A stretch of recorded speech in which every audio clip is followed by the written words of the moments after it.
হাজী সাহেবরা দোয়া করছেন। তার মধ্যে একজন হাজী সাহেব আমাদের আজকে উনি উপস্থিত হয়েছেন, আমারও আজকে হজের বয়ান, তিনিও এখানে আসছেন। হাজী মোস্তফা কামাল সাহেব, আমাদের ভাঙা টিনের ঘর ছিল যেখানে পুরা মাদ্রাসায় পানি পড়তো। মাগরিবের পরে তিনি হজ করতে যায় আমার কাছে ফোন করছেন, হুজুর ভালো আছেননি, মাদ্রাসার কী অবস্থা, আমি এখন তাওয়াফ করতেছি, মাদ্রাসার জন্য দোয়া করতেছি। আমি বললাম যে আপনার চোখের পানি বিধে যাবেন। অনেকক্ষণ কাঁদছেন তিনি মোবাইলে আমার সাথে। এরপরে আমার মনে হয় 1 মাস পরে মাদ্রাসা ভাঙছি, আমরা মাদ্রাসা ভাঙছি, এখানে টিনে মসজিদ ছিল সেটাও ভাঙছি, ভাঙে বিল্ডিংয়ের কাজ শুরু হয়ে গেছে। হাজী সাহেবদের দোয়াকে আল্লাহ তাআলা এই পরিমাণ কবুল করেন। এজন্যই যতজন লোক হজে যায় আমি প্রত্যেকের কাছে সবসময় দোয়া করি, আপনারা একটু মাদ্রাসার জন্য দোয়া করি, আল্লাহ যেন মাদ্রাসাকে কবুল করেন। মাদ্রাসার এখন যারা সম্পর্ক রাখেন তাদের কাছেও আমার একটা অনুরোধ, আপনার হজের জন্য নিয়ত করেন। আল্লাহ তাআলা আলহামদুলিল্লাহিল্লাযী লা জিদ্দা লাহু ওয়া লা নিদ্দা লাহু লা মিসলা লাহু ওয়া লা মাসীলা লাহু লা আউওয়ালা লাহু ওয়া লা আখিরা লাহু লা বিদায়াতা লাহু ওয়া লা নিহায়া লাহু ওয়া নাশহাদু আন লা ইলাহা ইল্লাল্লাহু ওয়া নাশহাদু আন্না সাইয়্যিদানা ওয়া সানাদানা وحبيبنا وحبيب ربنا ومولانا محمدا عبده ورسوله أرسله بالحق بشيرا ونذيرا وداعيا إلى الله بإذنه وسراجا منيرا أما بعد فأعوذ بالله من الشيطان الرجيم بسم الله الرحمن الرحيم ولله على الناس حج البيت من استطاع إليه سبيلا ومن كفر فإن الله غني عن العالمين وقال سيدنا رسول الله صلى الله عليه وسلم من حج لله فلم يرفث ولم يفسق رجع كيوم ولدته أمه أو كما قال النبي عليه الصلاة والسلام اللهم صل على سيدنا محمد وعلى آل محمد كما صليت على إبراهيم وعلى آل إبراهيم إنك حميد مجيد اللهم بارك على محمد وعلى آل محمد كما باركت على إبراهيم وعلى آل إبراهيم إنك حميد مجيد اللهم صل على سيدنا محمد كلما ذكره الذاكرون وكلما غفل عن ذكره الغافلون أستغفر الله الذي لا إله إلا هو الحي القيوم وأتوب إليه لا حول ولا قوة إلا بالله العلي العظيم أستغفر الله الذي لا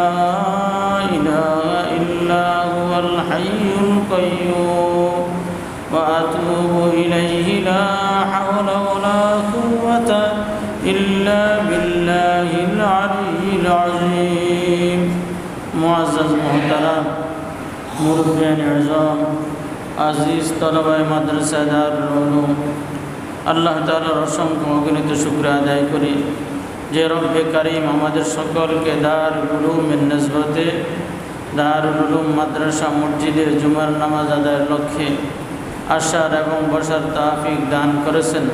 রব্বে কারীমের শুকর আদায় করি আলহামদুলিল্লাহ।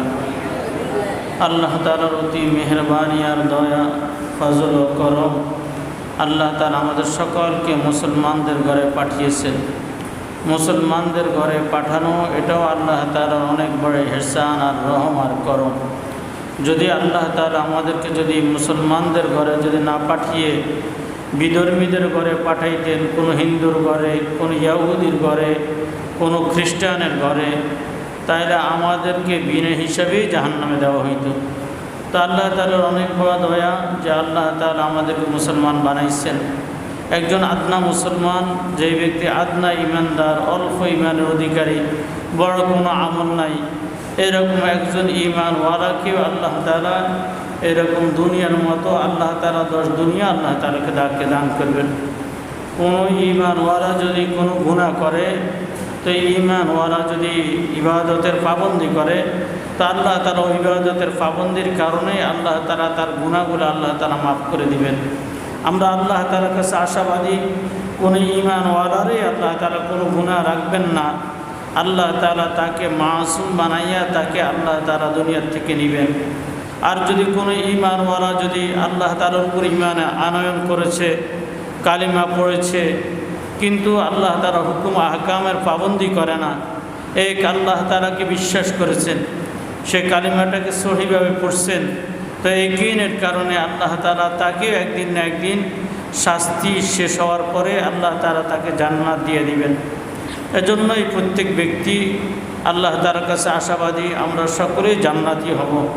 কিন্তু এই কথা মনে রাখতে হবে যে আল্লাহ তাআলা শাস্তির পরে যখন আমাদেরকে জান্নাত দিবেন, তাহলে গুনাহ করলে আর ক্ষতি কী? একদিন না একদিন তো জান্নাত দিবেন। আল্লাহ তাআলার আযাব অনেক বড় কঠিন। আল্লাহ তাআলার আযাব ও গজব সহ্য করা এটা আমাদের সাধ্যের বাহিরে। সুতরাং কোনো ব্যক্তি আল্লাহ তাআলার আযাবের আশা না করা, যে কোনো ব্যক্তি যদি এরকম বলে যে আল্লাহ তাআলা একটু শাস্তি দিব আর কি, দিলে পরে তো জান্নাত দিব, অসুবিধার কি? এইরকম কথাও আমরা কোনো ব্যক্তি না বলি। আল্লাহ তাআলা যদি একটা কথাও যদি কবুল করেন, তো আল্লাহ তাআলা আমাকে শাস্তি দিয়েই তারপরে জান্নাতে দিবেন, তখন আমার জন্য কত কঠিন হবে। আল্লাহ তাআলার আযাব অনেক কঠিন। দুনিয়াতে এখন যে গরমের সিজন আসতেছে, একটা গরমের সিজন আমাদের কাছে কত কঠিন লাগে। এই গরমের সিজনে ফ্যানের ব্যবস্থা করা হয়, তো বলে ফ্যানের বাতাসে আমাদের শরীর ঠান্ডা হয় না। এরপরে এই গরমের সিজনের মধ্যে দেখা যায় ঘরের মধ্যে এসি লাগানো হয়, বলে এসির কারণেও তো আমরা স্বস্তি পাই না। যতক্ষণ পর্যন্ত আল্লাহ তাআলা নিজেই আবহাওয়াকে মুআফিক না করে, আল্লাহ তাআলা পরিবেশকে যতক্ষণ পর্যন্ত শান্তিদায়ক না করে, ততক্ষণ পর্যন্ত কোনো ব্যক্তি যতই সে তার শরীরকে ঠান্ডা রাখার জন্য হাজারো ব্যবস্থা করে, তার প্রতিটা ব্যবস্থায় বিফলে যায়, তার কোনো ব্যবস্থায় কাজে লাগে না। এজন্যই আল্লাহ তাআলার আযাব ও গজবকে ভয় করা, আল্লাহ তাআলার আযাবকে ভয় করা, যে আল্লাহ তাআলার আযাব এটা আমরা সহ্য করতে পারবো না, এটা আমাদের সহ্যের বাইরে। আল্লাহ আমাদের সকলকে আল্লাহ তাআলার আযাব ও গজব থেকে বেঁচে থাকার আল্লাহ তাআলা তৌফিক দান করেন। আল্লাহ আমাদের সকলকে যেন তার আযাব ও গজব থেকে বাঁচিয়ে রাখে। আল্লাহ তাআলার কাছে সবসময় আমরা এটাই আশা করব, আল্লাহ যেন আমাদেরকে আমাদের কোনো বদ আমলের কারণে আল্লাহ তাআলা যেন জাহান্নামে না দেন। আল্লাহ তাআলা মুসলমানদেরকে যখন মুসলমান বানিয়েছেন আমাদেরকে, তখন থেকে আল্লাহ তাআলা আমাদের হায়াতের মধ্যে যে অংশটা দিয়েছেন, আমরা আল্লাহ তাআলাকে মানি, আল্লাহ তাআলার হুকুম মানি, আল্লাহ তাআলার হুকুমের পাবন্দি করে। তা বলেন আমরা সকলেই যে যখন থেকেই আমরা প্রাপ্তবয়স্ক হয়েছি, তখন থেকে আমরা বাইতুল্লাহর দিকে ফিরেই নামাজ আদায় করি, কাবা ঘরের দিকে আমরা ফিরেই নামাজ আদায় করি। আমাদের সামনে যে মক্কা শরীফ যেটাকে আমরা বলি, এটা আমাদের প্রাণের, এটার সাথে আমাদের গভীর এক সম্পর্ক। ইন্না আউয়ালা বাইতিন উযিআ লিন-নাস লাল্লাযী বিবাক্কাতা মুবারাকান ওয়া হুদাল লিল আলামিন। আল্লাহ তাআলা পৃথিবীকে সৃষ্টি করার শুরুতেই আল্লাহ তাআলা যেটাকে বানিয়েছেন, সেটা হলো আল্লাহ তাআলার ঘর, যেটাকে আমরা বাইতুল্লাহ বলি। মক্কা শরীফে যেটা অবস্থিত, এটা আল্লাহ তাআলা নিজেই বানিয়েছেন। এটা সারা পৃথিবীর মানুষের জন্য হেদায়েতের কারণ, বরকতের কারণ। যে ঘরের সাথে আমাদের এরকম সম্পর্ক, এই ঘরকে না দেখা আমাদের যদি মৃত্যু হয়, এটা কেমন হবে বলেন? এটা অনেক কঠিন বিষয়।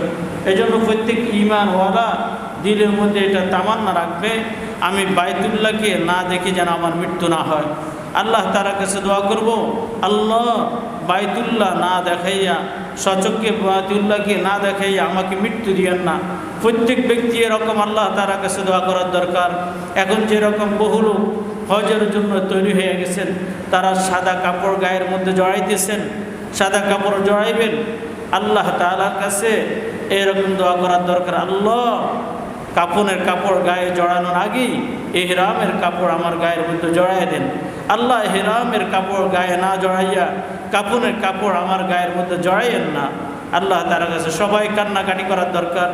সারা বিশ্বের থেকেই বহু আল্লাহর পাগলেরা, আল্লাহর প্রেমিকেরা গায়ের মধ্যে দুইটা কাপড় জড়াইবে, একটা পরার মধ্যে আরেকটা গায়ের মধ্যে, যেটা সাদা হবে।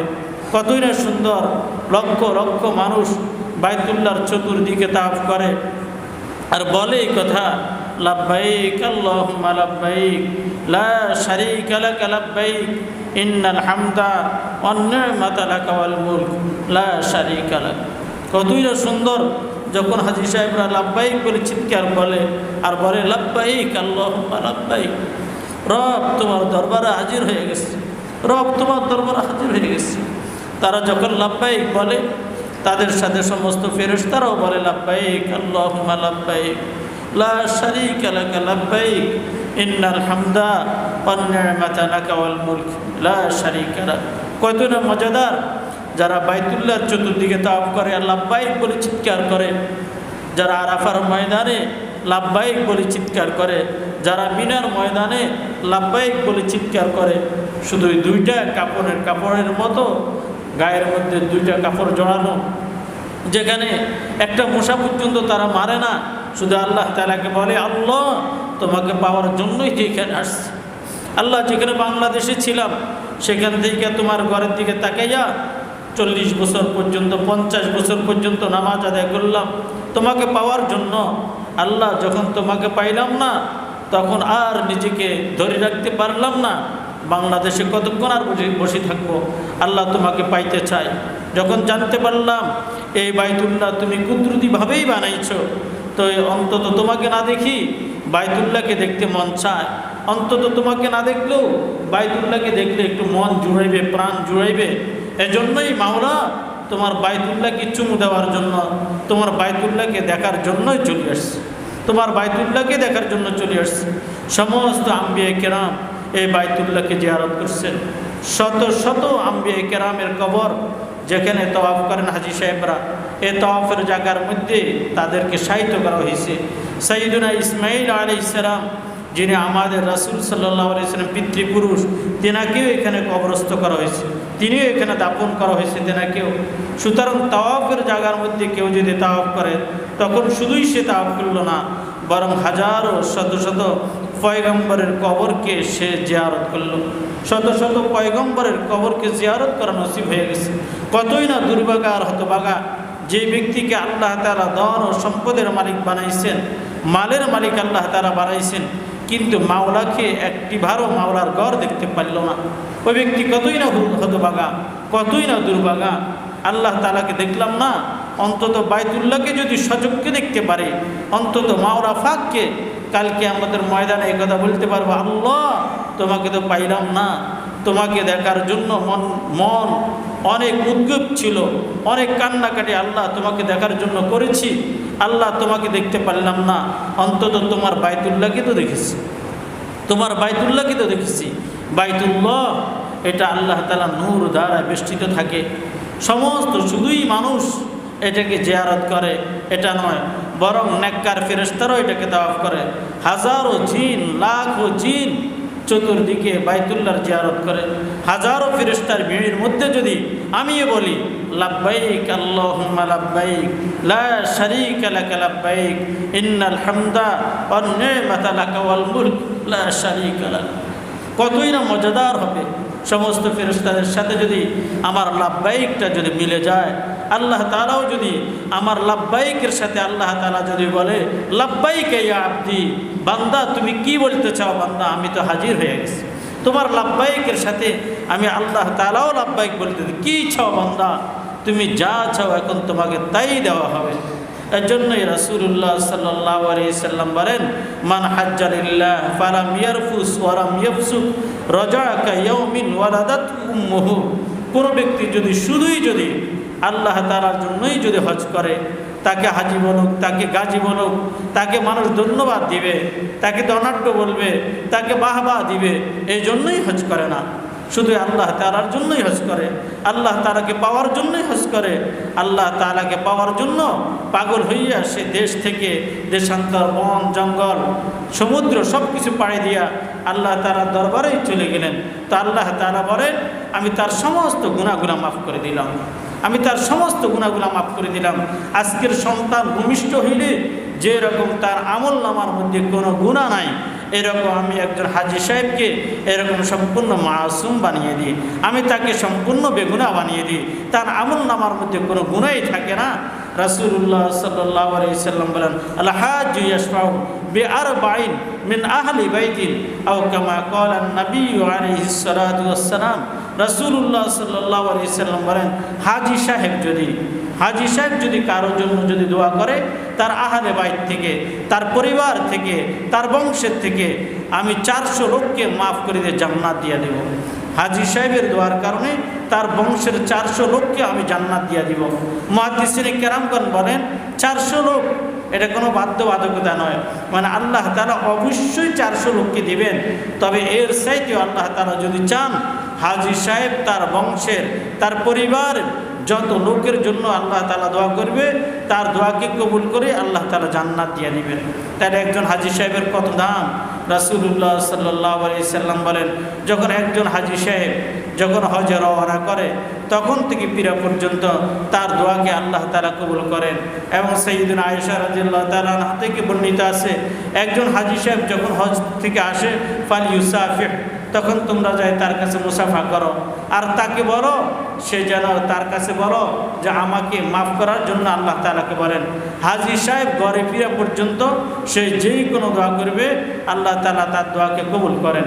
এবং এক হাদিসের মধ্যে আরও আশ্চর্য কথা আছে, একজন হাজী সাহেব ঘরে ফিরিয়ে আসছি, তার হজের দোয়া শেষ এটা নয়, বরং 40 দিন পর্যন্ত হাজী সাহেব কারোর জন্য যদি দোয়া করে, আল্লাহ তাআলা তার দোয়াকে কবুল করেন।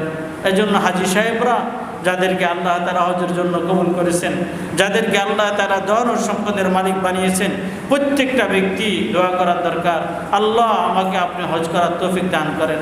বরং এক হাদিসের মধ্যে আছে, কোনো ব্যক্তিকে আল্লাহ তাআলা যদি হজের মতো যদি অর্থ সম্পদ দান করে, ফালিউআজ্জিল, সে যেন তাড়াতাড়ি হজ করে, সে যেন দেরি না করে, সে যেন তাড়াতাড়ি হজ করে। আল্লাহ তাআলা ধন সম্পদের মালিক বানাইছেন, এই ধন ও সম্পদের মালিক তো আল্লাহ তাআলাই বানাইছেন। সুতরাং ধনের মালিক আল্লাহ তাআলা যেরকম বানান, আবার ইচ্ছা করলে আল্লাহ তাআলার সম্পদকেও আল্লাহ তাআলা নিয়ে যাইতে পারেন। যে কোনো সময় আল্লাহ তাআলা হজ আপনাকে টাকা দিয়েছেন, আবার ইচ্ছা করলে নিয়ে যাইতে পারেন। এরকম সমাজের মধ্যে বহু লোক কি এরকম নাই, যে সমস্ত লোককে আল্লাহ তাআলা অনেক টাকার মালিক বানাইছিল, অনেক সম্পদের মালিক বানাইছিল, আজকে সে দরিদ্র হয়ে গেছে, আজকে তার কাছে কোনো টাকা নাই। এজন্য সম্পদের মালিক তো আল্লাহ তাআলা বানান, আবার ফকিরও তো আল্লাহ তাআলা বানান। বহু সমাজের মধ্যে লোক আছে ফকিরকে আল্লাহ তাআলা ধনী বানিয়ে দিয়েছেন। এজন্য টাকা পয়সা এটা আল্লাহ তাআলা পক্ষ থেকেই আসে, আবার টাকা পয়সা আল্লাহ তাআলাই নিয়ে যান। আমরা বলি না সমাজের মধ্যে যে সকালবেলার ধনী রে তুই ফকির সন্ধ্যাবেলা, সকালবেলার একজন ধনী সন্ধ্যাবেলা আবার ফকির হইয়া যায়। সমাজের মধ্যে বহু লোক আছে যাদের নদীর পাড়ের মধ্যে বাড়ি ছিল, ঘর ছিল, দালান কোঠা ছিল, বিল্ডিং ছিল, আজকে কোথায় তাদের বিল্ডিং, কোথায় তাদের বালাখানা, সবগুলোই তো শেষ হয়ে গেছে। আমাদের সমাজের মধ্যেও বহু লোক এরকম ছিল যাদেরকে আল্লাহ তাআলা আমেরিকার মধ্যেই তাদের নাগরিক বানাইছেন, আমেরিকার মধ্যেই বাড়ি করছেন। লস অ্যাঞ্জেলসের মধ্যে যখন দাবানল লাগছিল, তখন তাদের বাড়িঘর নিমিষেই শেষ হয়ে গেছে। তা আল্লাহ তাআলা চাইলেই আল্লাহ তাআলা বাড়ি ঘর ধন সম্পদ এটা আল্লাহ তাআলা নিয়ে যাইতে পারেন। বেশি কিছু লাগে না। একজনের পেটে যদি একটু ব্যথা হয়, তো কোনো ডাক্তার যদি ভালো না করতে পারে, তো শেষে হইতে হইতে এরকম হয় তার ঘর বাড়ি বিক্রি করে হইলেও ডাক্তার দেখায়। তো যে দামি ছিল, টাকা পয়সার মালিক ছিল, পেটের মধ্যে একটা টিউমার হয়েছে, পেটের মধ্যে একটা একটা ক্ষত হয়েছে, সে ক্যান্সার আক্রান্ত হয়েছে, তো বলে তার টাকা পয়সা সবগুলোই শেষ হয়ে যায়, সবগুলোই শেষ হয়ে যায়। সুতরাং আল্লাহ তাআলা যতক্ষণ পর্যন্ত আল্লাহ তাআলা আমাকে টাকা দিয়েছেন, পয়সা দিয়েছেন, আমার পকেটে টাকা আছে, পয়সা আছে, নিয়ত করব আল্লাহ তাআলা যেন প্রত্যেককে যেন হজ করার তৌফিক দান করেন। আল্লাহ তাআলার কাছে দোয়া করার দরকার, শুধুই দোয়া করার দরকার। যে ব্যক্তির টাকা নাই, পয়সা নাই, ওই ব্যক্তিও আল্লাহ তাআলার কাছে চাওয়ার দরকার, আল্লাহ আপনি আমাকে হজ্জে মাবরুর নসিব করেন। হ্যাঁ, আপনি আমাকে হজ্জে মাবরুর নসিব করেন।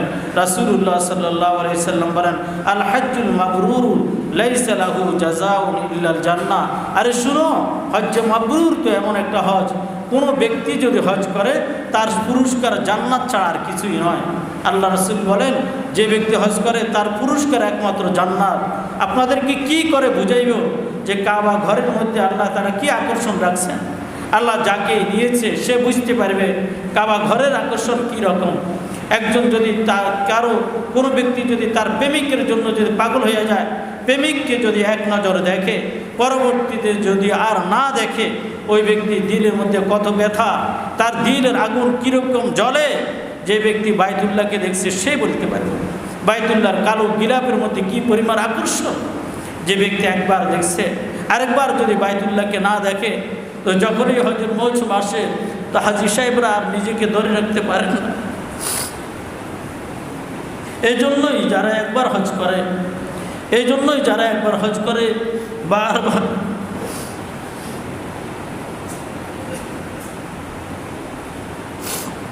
তারা বারবারই হজ করতে চায়।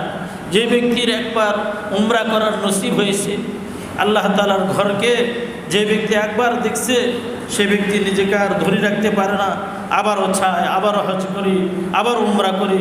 এজন্যই হজের মৌসুম আসলে যারা হাজী সাহেব তারা নিজেকে ধরে রাখতে পারে না।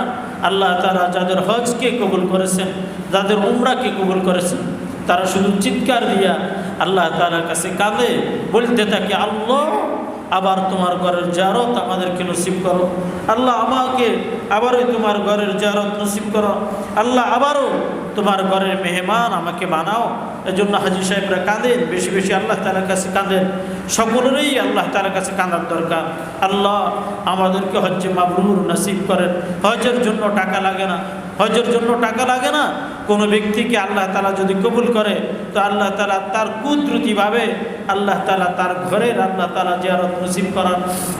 আল্লাহ তাআলা বহু বান্দা এরকম আছে, আল্লাহ তাআলা যাদেরকে ওয়াক্তের নামাজও বাইতুল্লাহতে পড়ার তৌফিক দান করেন। ভিসা লাগে না, টাকা লাগে না, কিছুই লাগে না, ওদের জন্য সবগুলোই আল্লাহ তাআলা মাফ করে দেন। শুধু দিলের সাথে আল্লাহ তাআলার সাথে একটু কানেক্ট করে নেন, একটু সম্পর্ক করে নেন।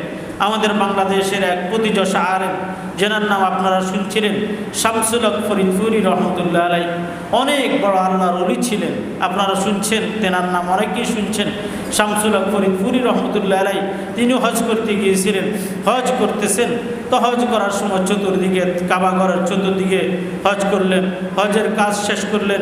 শেষের পরে বাইতুল্লাহতে যখন জিয়ারত করে হোটেলে উঠলেন, যখন তিনি হোটেলে উঠলেন, তো পরে একজনে তেনাকে বললেন যে, হজরত আমি টাকা পয়সা যা নিয়ে বাংলাদেশ থেকে আসছি, আমার টাকা পয়সা সব শেষ হয়ে গেছে।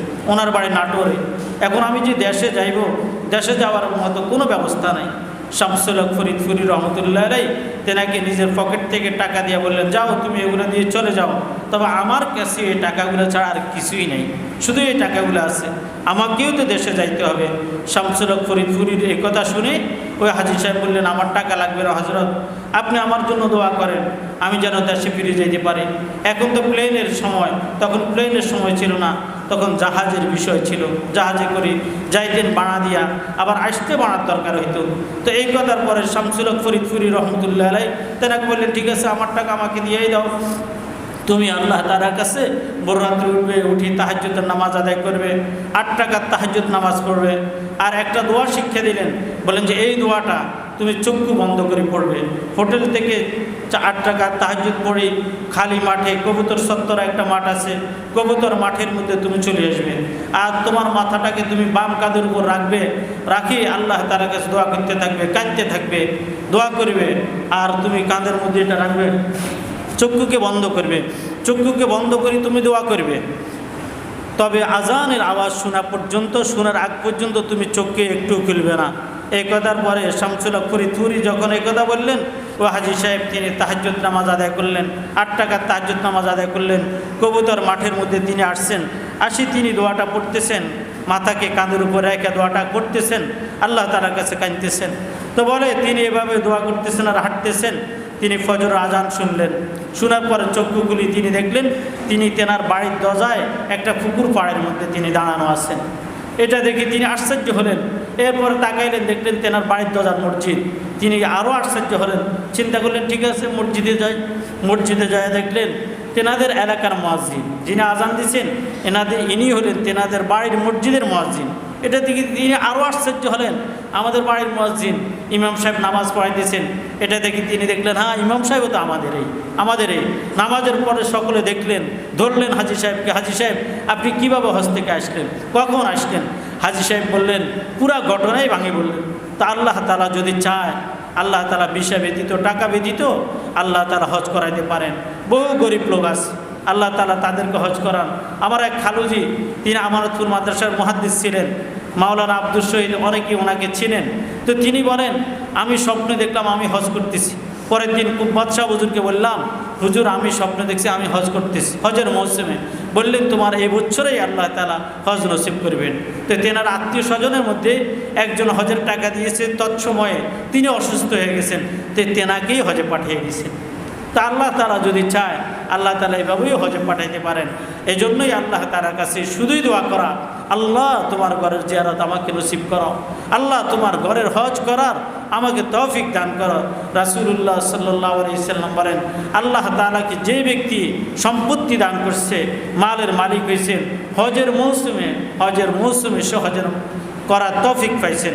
অর্থাৎ কোনো ব্যক্তি যদি এরকম হয় বাইতুল্লাহ যাওয়া আসার মতো তার কাছে টাকা থাকে, বর্তমানে 6 লাখ টাকা কোনো ব্যক্তির যদি থাকে ঋণ ব্যতীত, তাহলে এই ব্যক্তির উপর হজ ফরজ। এখন সে যুবক, সে ব্যবসায়ী, সে চিন্তা করে আমি যদি 6 লাখ টাকা দিয়ে যদি হজ করি তাহলে আমার ব্যবসার লোকসান হবে। বলেন আল্লাহ তাআলা লোকসান তো এমনিই দিতে পারে। বহু লোক এরকম আছে না, সুমনি বাজারে ব্যবসায়ী, অনেক টাকার মালিক, হকার্স মার্কেটের মধ্যে কয়েকদিন আগেই তো আগুন লাগলো, আগুন লাগা মাল কি ধ্বংস হয়ে গেছে না? তাহলে সে হয়তো কিছুদিন আগেও এটা কল্পনা করছে আমি কোটিপতি, ওই কোটিপতির এখন টাকা কই গেল? ঢাকা শহরে কি এমন হয় নাই বিল্ডিংকে বিল্ডিং আগুনে জ্বালাই দিছে, এমন কি হয় নাই? হজ যখন পড়ছিল হজ করে নাই, আর চিন্তা করছে হজ করলে টাকা শেষ হয়ে যাবে। অথচ রাসূলুল্লাহ সাল্লাল্লাহু আলাইহি সাল্লাম বলেন মাল ইমার কিলা ইয়া রাসূলুল্লাহ মাল ইমার কিলা মাফতাকারা। রাসূলুল্লাহ সাল্লাল্লাহু আলাইহি সাল্লাম একদিন বললেন মাল ইমার, বলে জাবির রাদিয়াল্লাহু তাআলা আনহু, জাবির রাদিয়াল্লাহু তাআলা আনহু বললেন ইয়া রাসূলুল্লাহ ইমার কি? রাসূল সাল্লাল্লাহু আলাইহি সাল্লাম বলেন মাফতাকারা, অর্থাৎ কোনো ব্যক্তি যদি হজ করে তার হজ করলে সে কখনো দরিদ্র হবে না। আল্লাহ রাসূল বলেন সে কখনো দরিদ্র হবে না।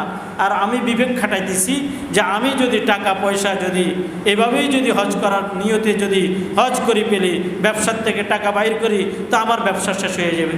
আর আল্লাহ রাসূল বলেন না, তার ব্যবসার মধ্যে আল্লাহ তাআলা বরকত দান করবেন। আমাদের বাংলাদেশের প্রতিযশা আলেম আলেমদের মধ্যে একজন যাত্রাবাড়ি হযরত মাহমুদুল হাসান সাহেব দামাত বারাকাতুহুম, মাদ্রাসা অভাব অনটন চলতেছে, তিনিও অভাব অনটনের মধ্যে আছেন। চিন্তা করলেন এই মুহূর্তে কী করা, তো তিনি এই জন্য হজে চলে গেছেন। হজ করে আল্লাহ তার কাছে কান্নাকাটি করেছেন।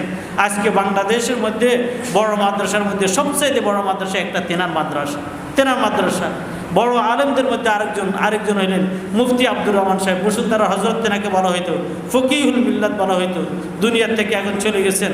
রমজানে আমরা কালেকশন করি, রমজানে ওলামায়ে কেরাম কালেকশন করে মাদ্রাসার ঋণগুলো পরিশোধ করার জন্য। আর বসুন্ধরার হজরত মুফতি আব্দুর রহমান সাহেব ফকিহুল মিল্লাত যেনাকে বলা হইতো, তিনি বাইতুল্লাহতে চলে যেতেন। সেখানে যাইয়া তিনি বাইতুল্লাহতে যাইয়া সেখানেও তিনি ইতিকাফে বসতেন আর আল্লাহ তাআলার কাছে কান্নাকাটি করতেন। সারা বছর মাদ্রাসার কখনো অভাব হইতো না, এখনও নাই। ওনার মাদ্রাসার সবচাইতে বাংলাদেশের মধ্যে আমার জানা মতে ওনার মাদ্রাসার সবচাইতে ভালো খাবার দেওয়া হয়, তবে ছাত্রদের থেকে 1 টাকাও নেন না। শত ছাত্র দৈনিক খাবারের ব্যবস্থা করা হয়, 1 টাকাও নেন না, শুধু আল্লাহ তাআলার থেকে কবুল করাই নিয়েছেন। তো তেনারা অভাবে পড়লে তেনারা বাইতুল্লাহতে যাইয়া আল্লাহ তাআলার কাছে দোয়া করাইতেন। আর আমরা অভাবে পড়লে আমরা টাকাকে কেমন আঁকড়ে ধরবো এটার চেষ্টা করি। আল্লাহ তাআলা হাজী সাহেবদেরকে হজ করার তৌফিক দান করেন, সমস্ত লোকদেরকে হজ করার আল্লাহ তাআলা তৌফিক দান করেন। তো আমরা সকলেই আল্লাহ তাআলার কাছে দোয়া করি আল্লাহ তাআলা যেন আমাদেরকে হজ তৌফিক দান করেন।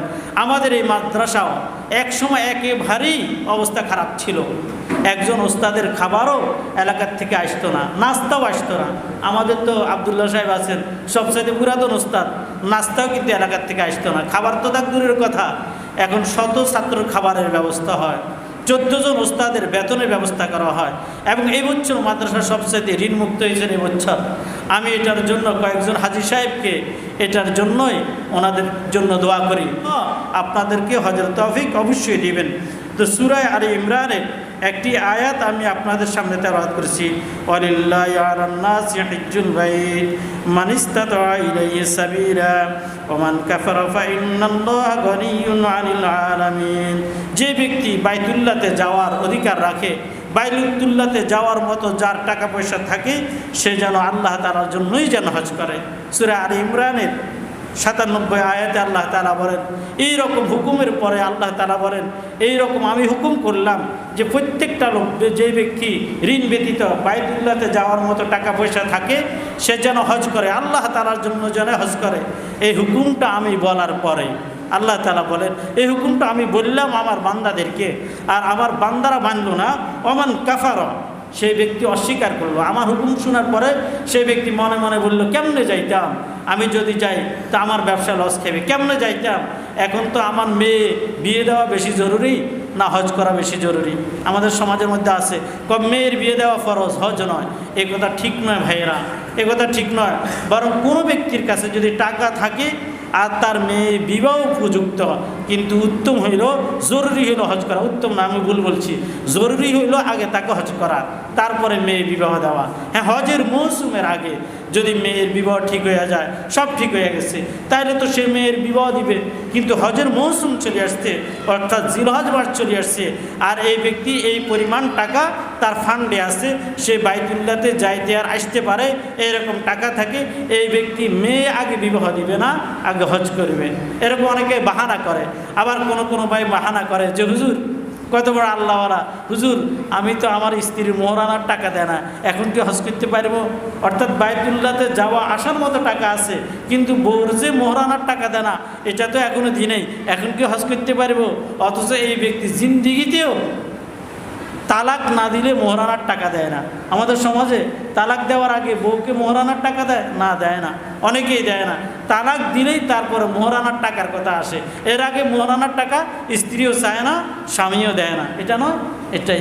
এই জন্য মোহরানাও লম্বা করে ধরে, 50 লাখ টাকা, 70 লাখ টাকা, 60 লাখ টাকা। কেন? যেন ছাড়তে না পারে, আর বউরে যেন ছাড়তে না পারে। আমাদের মোহরানার টাকার হিসাবে এরকম হয়। ভাই বন্ধুগণ, কোনো ব্যক্তি যদি মোহরানার টাকা দেনাও থাকে, এই ব্যক্তির জন্য জরুরি হলো আগে হজ করা। আগে কি করা? হজ করা। মোহরানার টাকার কথা বলি, হজ ছাড়ি দিবেন, এই পরিমাণ যেন না হয়। তাহলে আমরা ভাই বন্ধুগণ আজকে এটা বুঝতে পারলাম যে মোহরানার টাকা যদি দেনাও থাকি, আগে কি করতে হবে? হজ করতে হবে। আল্লাহ তাআলা বলেন, ওয়ামান কাফারা ফাইন্নাল্লাহা গনিয়্যুন আনিল আলামিন। যে ব্যক্তির সামনে, যে বান্দার সামনে আমি হজের কথা বললাম, যাকে আমি বললাম হজ করার জন্য, সেই ব্যক্তির ধন সম্পদ থাকার পরেও সেই ব্যক্তি হজ করলো না, ওমান কাফারা, সে আমার হুকুমকে অস্বীকার করলো, গনিয়্যুন আনিল আলামিন, এই ব্যক্তির ব্যাপারে আমি কোনো পরোয়া করি না। মুফাসসিরিন কেরামগণ এই আয়াতের ব্যাখ্যা করেন এটা, যে কোনো ব্যক্তি যদি হজের আয়াত শোনার পরে, হজের হুকুম শোনার পরে ওই ব্যক্তি যদি হজ না করে, যে কুফরি কাজ করলো, কাফের ন্যায় কাজ করলো। এবং মুহাদ্দিসিন কেরামগণ বলেন, আরেকটা হাদিসের উল্লেখ করে, কোনো ব্যক্তিকে আল্লাহ তাআলা ধন ও সম্পদের মালিক বানাইছেন, সে বাইতুল্লাহতে যাইতে পারে, আসতে পারে, এরপরেও সে হজ করলো না। রাসূল সাল্লাল্লাহু আলাইহি সাল্লাম বলেন, ফালইয়ামুত ইয়াহুদিয়্যা ওয়ালা নাসরানিয়্যা, সেই ব্যক্তি ইয়াহুদিও মৃত্যুবরণ করুক, সেই ব্যক্তি নাসারাও মৃত্যুবরণ করুক, এই ব্যাপারে আমি কোনো পরোয়াই করি না। অর্থাৎ এই ব্যক্তি যেন ইয়াহুদি হয়ে মৃত্যুবরণ করলো, এই ব্যক্তি যেন নাসারার হয়ে মৃত্যুবরণ করলো। তাহলে রাসূলুল্লাহ সাল্লাল্লাহু আলাইহি সাল্লাম আমাদেরকে কত বড় ধমক দিলেন, যাদেরকে সম্পদ দেওয়ার পরেও আমরা সম্পদ দেওয়ার পরেও হজ করি না। এবং এই হাদিসের ব্যাখ্যাকারগণ, মুহাদ্দিসিন কেরামগণ বলেন, ওমান কাফারা, এই আয়াতের ব্যাখ্যার মধ্যেই অনেক মুহাদ্দিসিন কেরামগণ এই কথা বলেন, ওমান কাফারা ফাইন্নাল্লাহা গনিয়্যুন আনিল আলামিন। কোনো ব্যক্তি যদি হজ করলো না, হজ না করে মারা গেল, তার হজের মৌসুমে বাইতুল্লাহতে যাওয়া আসার মতো ঋণ ব্যতীত টাকা ছিল, এরপরেও হজ করলো না, তাইলে সে কুফরি করলো। বরং আরও মারাত্মক কথা হলো, মুহাদ্দিসিনে কেরামগণ বলেন এবং তাবিঈনদের একটা জামাত ইমাম নাখঈ রহমতুল্লাহ আলাইহি সহ তেনারা বলেন, এই ব্যক্তি যদি মৃত্যুবরণ করে তাহলে এই ব্যক্তির কোফালের মধ্যে লেখা থাকবে কাফের। এই ব্যক্তির কোফালের মধ্যে কী লেখা থাকবে? কাফের শব্দটা লেখা থাকবে। কোনো ব্যক্তি যদি এই পরিমাণ হজ ফরজ হওয়ার পরে হজ কি করলো না, এই অবস্থা মারা গেল, এই ব্যক্তির কোফালের মধ্যে কাল কিয়ামতের ময়দানে কাফের শব্দ লেখা থাকবে। এটা কত বড় দুঃখের বিষয়, কত বড় পরিতাপের বিষয়। আচ্ছা একটু চিন্তা করেন তো, আমি ঈমানওয়ালা, আমি জুব্বা পরি, আমি টুপি মাথায় দিই, 5 ওয়াক্ত নামাজ আদায় করি, সমাজের কোনো ব্যক্তি যদি আমাকে যদি কাফের বলে, এটা কেমন কষ্ট লাগবে আমার কাছে। কাফের বললে খুনাখুনির পর্যায়ে তো চলে যাব। আমি নামাজ আদায় করি, আমি এত আমল করি, তুমি কেন আমাকে কাফের বলো? অথচ আমরা কুফুরের ন্যায় কাজ করতেছি। এই পরিমাণ টাকা থাকার পরেও আমি হজ করছি না, হজের জন্য যাচ্ছি না, তাইলে আমি কুফুরের কাজ করতেছি। রাসূলুল্লাহ সাল্লাল্লাহু আলাইহি সাল্লামের কত বড় ধমক আমার জন্য, কত বড় ধমক আমার জন্য। সূরা মায়েদার 3 নম্বর আয়াতে আল্লাহ তাআলা বলেন, আল-ইয়াওমা আকমালতু লাকুম দীনাকুম ওয়া আতমামতু আলাইকুম নি'মাতি ওয়া রাদিতু লাকুমুল ইসলাম দীনা। যে রাসূলুল্লাহ সাল্লাল্লাহু আলাইহি সাল্লাম যখন হজ করছেন, হজ বিদায় হজ, জীবনে একবারই হজ করছেন। জীবনে কয়বার হজ করছেন? একবার হজ করছেন। এখান থেকে আমাদেরকে বোঝার দরকার, আমরাও জীবনে একবারে হজ করব। তবে এইরকম নয় যে ফরজ হওয়ার পরেও বসে থাকবো, এরকম নয়। কারণ ধন সম্পদ থাকবে না, যখন হজ ফরজ হবে তখনই হজ করব। চাই যুবক হই, চাই আমি যে অবস্থার মধ্যে থাকি। অনেকেই বলে হজ করলে হজ রাখতে পারতাম না। ওমা এইটা কেমন কথা? কী কয় বলেন? হজ করলে হজ রাখতে পারতাম না, এজন্য এখন হজ করতাম না, বুড়াকালে করবো। তো নামাজ পড়লে নামাজও কি রাখতে পারবেন নি? নামাজ পড়েন না, নামাজ 5 ওয়াক্ত নামাজ ফরজ। তো কোনো ব্যক্তি যদি নামাজ পড়ে তো সে কেমনে সুদ খাইবে, সে কেমনে ঘুষ খাইবে, সে কেমনে মিথ্যা কথা বলবে? নামাজি না, মুসল্লি না? তাহলে এই জন্যই কি নামাজ ছেড়ে দিব? না, নামাজ আমরা ছেড়ে দিব না। দাঁড়িয়ে রাখলে অনেকে আছে, হুজুর দাঁড়িয়ে রাখতে মন চায়, দাঁড়িয়ে রাখলে মিথ্যা কথা কমু কেমন? ও এটা কেমন কথা? দাঁড়িয়ে রাখা এটা ওয়াজিব। আপনি দাঁড়িয়ে না রাখি একটা গুনাহ করলেন, মিথ্যা কথা বলে আরেকটা গুনাহ করলেন। তো দাঁড়িয়ে রাখলে তো অন্তত একটা ওয়াজিব আদায় হয়েছে, মিথ্যা কথা বললে একটা গুনাহ হইল আর কি। তো কী হয়েছে? এজন্যই দাঁড়িয়ে রাখা কি বাদ দিবেন না, আমি দাঁড়িয়ে রাখবো, নামাজও আদায় করব। যখন হজ ফরজ হবে তখন হজ আদায় করবেন। হজের আহকামগুলো এত সহজ নয়। নামাজ পড়া সহজ, হজ করা এটা কঠিন বিষয়, জিহাদ করা কঠিন বিষয়, যাকাত দেওয়া সহজ। কি বলেন? এটা ঠিক নয়। এজন্যই যৌবনকালে হজ করলে এটা সবচাইতে ভালো। হজ ধরে রাখতে পারতেন না, কি হয়েছে? তাহলে বোঝা গেল আপনার ইচ্ছা আছে মৃত্যু পর্যন্ত আপনি ধোঁকামি করবেন, মৃত্যু পর্যন্ত আপনি সুদ খাইবেন, মৃত্যু পর্যন্ত আপনি ঘুষ খাইবেন। এজন্য আপনি এই কথা বলেন হজ ধরে রাখতে পারবো নি। তাহলে বোঝা গেল আজীবন ধোঁকামির আপনার একটা ইচ্ছা আছে। আজীবন কি ইচ্ছা আছে? ধোঁকামির ইচ্ছা আছে। এরকম ইচ্ছা যেন কারো মনের মধ্যেই না থাকে। বরং হজ যখন ফরজ হয় তখন হজ করব। তো বিদা হজের মধ্যে রাসূল সাল্লাল্লাহু আলাইহি সাল্লাম যখন হজ করতে গিয়েছিলেন, তা আল্লাহ তাআলা আয়াত নাযিল করলেন কি, আল-ইয়াওমা আকমালতু লাকুম দীনাকুম ওয়া আতমামতু আলাইকুম নি'মাতি ওয়া রাদিতু লাকুমুল ইসলাম দীনা। আল-ইয়াওমা আকমালতু লাকুম দীনাকুম, আজকে এমন একদিন যে দিনে আমি আমার দিনকে পরিপূর্ণ করে দিলাম। ওয়া আতমামতু আলাইকুম নি'মাতি, আর আমি যে নিয়ামত তোমাদেরকে দিলাম এই নিয়ামতকেও পরিপূর্ণ করে দিলাম। ওয়া রাদিতু লাকুমুল ইসলাম দীনা, আর ইসলামকে দিন হিসাবে এটাকেই আমি পছন্দ করলাম। আর কোনো দিনের উপর আমি রাজি নয়, শুধু ইসলামের উপর আমি রাজি হয়ে গেলাম। সুতরাং কোনো ব্যক্তি যদি এই কথা বলে হিন্দু ধর্মরাও সঠিকের উপর আসে, তারা তো দেবতাকে মানে, তারা তো ঈশ্বরকে মানে, ঈশ্বর আর আল্লাহ এক, এই কথায় কখনো ঠিক নয়। বরং হিন্দু এরা আদিয়ানে বাতেলা, ইহুদি এরা দিনে বাতেলা, নাসারা এরা দিনে বাতেরা। এখন বলে সকলেই কাঁধে কাঁধ মিলাই চলি, এত কথা বলার দরকার নাই। এ কথাটি কি সঠিক নি বলেন? আমাদের সমাজে কিছু লোক আছে বেশি উদারতা দেখায়, বলে হিন্দুরা এরাও জান্নাতে যাবে। হিন্দুরা কেমন জান্নাতে যাবে? তারা মূর্তি পূজা করে, তারা শিরকি করে, তারা ঈশ্বরকে মানে। আল্লাহর কোনো ঈশ্বর নাই, আল্লাহর কোনো স্ত্রী নেই, আল্লাহর কোনো সন্তানাদি নাই, কিন্তু ঈশ্বরের তো সন্তানাদি আছে। ঈশ্বরে কি আছে? সন্তানাদি আছে। কেমনে বলে এই কথা যে হিন্দুরা জান্নাতে যাবে? এ কথা মোটেই কি নয়, সঠিক নয়। বরং সমস্ত দিন হলো বাতিল। আল্লাহ তাআলা তাআলা বলেন রাজিতুলাকুমুল ইসলাম আদিনা, আমি তো ইসলামের উপরেই রাজি হয়ে গেছি, আর কোনো দিনের উপর আমি কি নয়, রাজি নয়। তো এই আয়াতটা আল্লাহ তাআলা কেন আরাফার ময়দানে নাজিল করলেন? এই আয়াতটা নাজিল হয়েছে আরাফার ময়দানে, অর্থাৎ ইসলাম পরিপূর্ণ হবে হজের দ্বারা। ইসলাম কিসের দ্বারা পরিপূর্ণ? হজের দ্বারা ইসলাম পরিপূর্ণ। ইসলামের বুনিয়াদ হলো 5টা: কালিমা, নামাজ, রোজা, হজ, জাকাত। তার ইসলামের মূল ভিত্তি 5টির মধ্যে একটি হলো কি? হজ। সুতরাং ইসলাম পরিপূর্ণ হবে হজের দ্বারা। আল্লাহ আমাদের সকলকে হজ্জে মাবরুর নসিব করেন, মসজিদের সকলকে আল্লাহ তাআলা হজ করার তৌফিক দান করেন। সবাই বলেন আমিন। আল্লাহ আমাদের সকলকে হজ না করাইয়া কবরে বিছানা শোয়াইয়েন না। আল্লাহ এহরামের কাপড় পরিধান না করাইয়া আল্লাহ আমাদেরকে কাফনের কাপড় পরিধান করাইয়েন না। আমিন। আল্লাহ আমাদের সকলকে হজ্জে মাবরুর নসিব করেন।